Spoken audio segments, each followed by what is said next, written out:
শিৱসাগৰত চাৰিলেনযুক্ত পথৰ লগত সংগতি ৰাখি তাৰ কাষত যি নলা তথা নৰ্দমা নিৰ্মাণ কৰি আছে আৰু তাৰ গাৰ্ডৱাল নিৰ্মাণত কি ধৰণে বিসংগতিপূৰ্ণভাৱে নিৰ্মাণ কৰিছে, কি ধৰণে অনিয়মৰ আশ্ৰয় লৈছিলে, সেই সন্দৰ্ভত ইতিমধ্যে নিউজ 18 অসম নৰ্থ ইষ্টত বাতৰি সম্প্ৰচাৰ হৈছিল আৰু সেই বাতৰিৰ প্ৰভাৱ পৰিছে। বাতৰিৰ পিছতে সেই সন্দৰ্ভত শিৱসাগৰ জিলা আয়ুক্তই নিৰীক্ষণ কৰে আৰু তাৰ পিছতে পুনৰ নিৰ্মাণৰ নিৰ্দেশ দিয়া হৈছে। আৰু এই যি নলা দেখিছে, ইয়াতে প্ৰায় ৩-৪ ফুট ওখ গাৰ্ডৱাল ইয়াত নিৰ্মাণ কৰিছিলে আৰু সেই গাৰ্ডৱাল বৰ্তমান ভাঙি পেলোৱা হৈছে। ইয়াত হাতুৰিৰ কোব পৰিছে, কাৰণ নিউজ 18 অসম নৰ্থ ইষ্টত বাতৰি সম্প্ৰচাৰৰ পিছতে এই গাৰ্ডৱাল যে আচলতে কি ধৰণে অনিয়ম হৈছে নিৰ্মাণত, কি ধৰণে বিসংগতিপূৰ্ণভাৱে নিৰ্মাণ কৰা হ'ল, তাৰ স্পষ্ট ছবি পোহৰলৈ আহিল। আৰু বাতৰি সম্প্ৰচাৰৰ পিছতে বৰ্তমান পুনৰ সেই MS কুশল শৰ্মা নামৰ ঠিকাদাৰ প্ৰতিষ্ঠানটোৱে পুনৰ নিৰ্মাণৰ বাবে ব্যৱস্থা গ্ৰহণ কৰিছে। ইতিমধ্যেই এই সন্দৰ্ভত তীব্ৰ প্ৰতিক্ৰিয়াৰ সৃষ্টি হৈছে। পুনৰ নিৰ্মাণ কৰিছে, ঠিকেই আছে, কিন্তু পুনৰ নিৰ্মাণতো যাতে বিসংগতি নহয়, সঠিকভাৱে পুনৰ নিৰ্মাণ কৰা হয়, তাৰ দাবী উত্থাপন কৰিছে স্থানীয় ৰাইজে। আৰু এই ক্ষেত্ৰত এটা উচিত তদন্ত কৰি বিহিত ব্যৱস্থা লোৱাৰ দাবী জনাইছে। মোৰ কাষত আছে নাজিম দা, কি ক'ব? নহয়, কথাটো হৈছে কি, আমি দেখা গৈছে ফ'ৰলেণ্ডত এইটো বিসংগতিয়ে নহয়, বিসংগতি বহুত হৈছে। বিশেষকৈ গৌৰীসাগৰৰ পৰা ডিমৌলৈকে যিটো ফ'ৰলেণ্ড বনি আছে, এই ফ'ৰলেণ্ডটোত সামগ্ৰিক গতিৰে হোৱা দেখা গৈছে।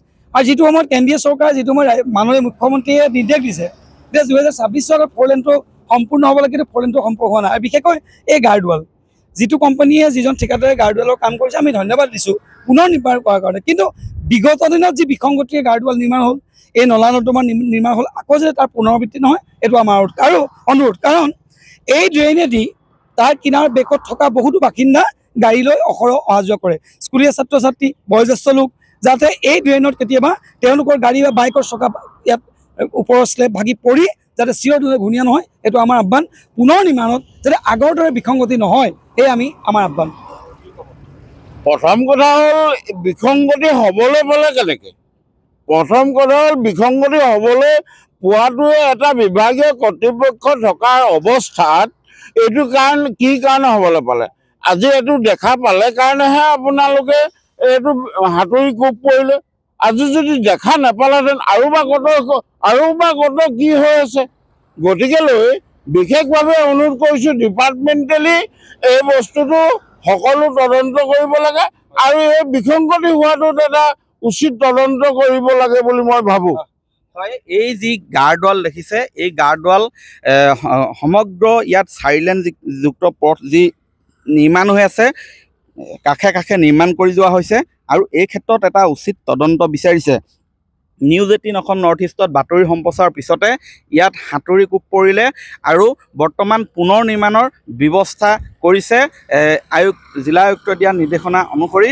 আৰু ইতিমধ্যেই সেই যিটো ঠিকাদাৰ প্ৰতিষ্ঠান MS কুশল শৰ্মা নামৰ ঠিকাদাৰ প্ৰতিষ্ঠান, সেই প্ৰতিষ্ঠানটোৰ বিৰুদ্ধে কিন্তু এতিয়াও কঠোৰ পদক্ষেপ লোৱা পৰিলক্ষিত হোৱা নাই। NHIDCL-এ অনাগত সময়ত লক্ষণীয় হ'ব, এই যি পুনৰ নিৰ্মাণৰ যি কাম আৰম্ভ কৰিছে, সেয়া কি ধৰণে নিৰ্মাণ কৰিব আৰু এই ঠিকাদাৰ প্ৰতিষ্ঠানটোক কি ধৰণে আচলতে কি পদক্ষেপ ল'ব তেওঁলোকৰ বিৰুদ্ধে। কিন্তু সকলোৱে এটা দাবী, পুনৰ নিৰ্মাণৰ যি কাম আৰম্ভ কৰিছে তাক আদৰণি জনাইছে, কিন্তু পুনৰ নিৰ্মাণত যাতে বিসংগতি পুনৰ নহয় তাৰ বাবেও সমান্তৰালকৈ দাবী জনাইছে।